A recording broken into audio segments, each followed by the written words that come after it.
अस्सलामुअलैकुम वरहमतुल्लाहि वबरकातुहू। दोस्तों, आज की इस वीडियो में आप देखेंगे कि एआईएम के समर्थकों ने आरजेडी को किस तरीके से धोया और तेजस्वी यादव को क्या कहा। आप गौर से समाअत फरमाएं, फिर बताएं कमेंट में कि वीडियो कैसा लगा। हजरात, हमने मौलाना अबुल कलाम आज़ाद को नहीं देखा, हमने मौलाना हुसैन मदनी को नहीं देखा, हमने मौलाना जाफर थानेसरी को नहीं देखा, हमने मौलाना हसरत मोहानी को नहीं देखा, हमने कानून के बानी डॉक्टर भीमराव अंबेडकर को नहीं देखा। लेकिन हम ये कह सकते हैं डंके की चोट पर, हमने 2025 में और हमारी नस्लों ने कानून के हाफिज को देखा है, जमहूरियत के मुहाफिज को देखा है, बैरिस्टर असदुद्दीन अवैसी को देखा है, जो जमहूरियत की गुफ्तगू करता है। जो लोग 14% वाले हैं, ये जो एमआईएम का एमवाई समीकरण का जो ढकोसला नकाब चढ़ा रखा है, ये जो 14% वाले हैं, इनमें से 7% बीजेपी वाले हैं। 14 में से 7 निकाल दी, कितना बचा? बिल्कुल सही बात, 100%। और बचा 7 को तुम दे रहे हो 80, 90, 103, 105। और जो लोग 20% है उसको तुम बात भी नहीं करना चाहते। मियाँ जी झाड़ू ही लगाते रहेंगे क्या? हमारा नेता नहीं हो। आप एक बात बताओ मेरे भाई, जो 2% है बिहार में, उसको आप हेलीकॉप्टर पर और कंधे पे लेके घूम रहे हो। अरे हम तो 20% वाले हैं, हमें तो सर का ताज बनाना चाहिए आपको। और आई लव मोहम्मद पे आपने ये कहा कि मैं बिहार के इलेक्शन में लगा हूं। आई लव मोहम्मद वाले का वोट चाहिए, और आई लव मोहम्मद के लिए आपकी जबान नहीं हिली। तानी पब्लिक ऐसे लोगों के लिए कोई रास्ता नहीं छोड़ेगी, कोई जगह नहीं छोड़ेगी। आने वाले इलेक्शन में आपको पता चल जाएगा और आपको महसूस होगा कि एमआईएम ने जो अपना किरदार अदा किया है इस इलाके में, सीमांचल में, मिथिलांचल में, वो एक तारीख बनने वाली है इंशाअल्लाह। और जो बोलिए। अभी ओवैसी सब आने से कुछ लोग ये भी कहते हैं कि उनके आने से फिरका परस्त बढ़ जाती है, तो उनको क्या जवाब है? अच्छा, उनके आने से अगर फिरका परस्त बढ़ जाती है तो पूर्णिया में पप्पू यादव ने कहा था कि तुम बीजेपी को वोट देना, उसके अलायंस को वोट दे देना। ये सॉरी क्या बोलते हैं, ये तेजस्वी यादव ने कहा था। तेजस्वी ने यह कहा था कि तुम पप्पू को मत वोट देना, किसी दूसरे को दे देना, यानी बीजेपी को, खुले लफ्जों में। तो वो कौन सी पार्टी थी? वो क्या चाह रहे थे? आज पीके खड़े हो रहे हैं, वो क्या चाह रहे हैं? आप ये बताइए, हमारे मुल्क के अंदर हर कौम का कोई न कोई नुमाइंदा है। अब मैं नाम लूँ तो आपको 15 मिनट इसमें लग जाएगा, लेकिन मोटी बात ये बता रहा हूँ आपको कि दलित, महादलित, पिछड़ा, अति पिछड़ा, राजपूत, ब्राह्मण, कोरी, भूमियार, सबका नेता मियाँ जी झाड़ू ही लगाते रहेंगे क्या?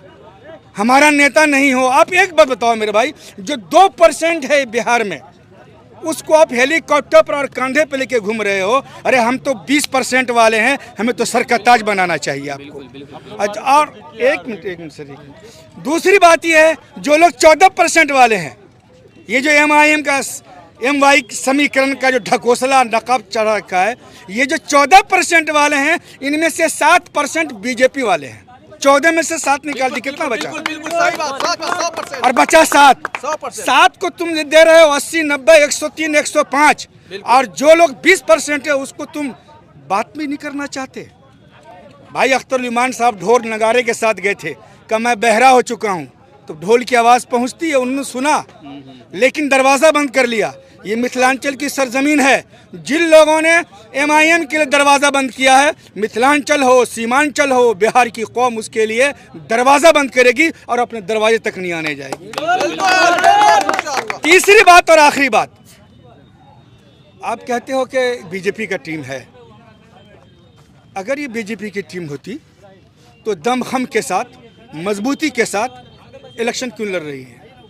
कमज़ोर कैंडिडेट देते, दाएं बाएं करते, लेकिन सीना ठोक के, कलेजा चौड़ा करके दस्तूर की बात करते हैं, मुल्क को बचाने की बात करते हैं और देश की बात करते हैं। ये हौसला, ये जुर्रत जनाब भाई बैरिस्टर असदुद्दीन ओवैसी के अंदर ही हो सकता है, दूसरे लोग इसके लिए सोचेंगे। आपका परिचय? एक बात और बता दूं मैं आपको, फिर परिचय लीजिएगा। परिचय बहुत छोटा है, सिर्फ इतना, ज़ियाउल्लाह रहमानी इतना ही समझ लीजिए काफ़ी है। अख्तर भाई गए ढोल नगारा लेकर के आपके मिथिलांचल में, हमारे सीमांचल में, सुन लीजिए एक मिनट, कोई भी मेहमान जाता है, दुश्मन से दुश्मन क्यों नहीं हो, कहता बैठिए पानी पी लीजिए। बिल्कुल। और आई लव मोहम्मद पे आपने ये कहा कि मैं बिहार के इलेक्शन में लगा हूँ। आई लव मोहम्मद वाले का वोट चाहिए, और आई लव मोहम्मद के लिए आपकी ज़बान नहीं हिली। एक बात तो ये यहाँ से पैगाम देना है तेजस्वी जी से कि अभी भी होशमंदी से काम लीजिए, वरना जैसा कि मैंने तमाम इंटरव्यू में कहा है, आपको धूल फाँकना होगा और आखिरी बार आपको बता रहा हूँ कि धूल चाटना होगा। मैं तमाम बिहार के जिम्मेदारों से, सियासी लोगों से, नौजवानों से ये कहना चाहता हूँ, आओ एक बार अपनी क़यादत को संभालो। अगर ये क़यादत मजबूत है तो हमारी नस्ल मजबूत होगी, हमारी तारीख़ मजबूत होगी और तारीख़ में सुनहरे लफ्ज़ों के साथ आपको याद किया जाएगा, वरना तारीख़ ये लिखेगी। मैं एक शेर पढ़ता हूँ, आपका टाइम नहीं होगा।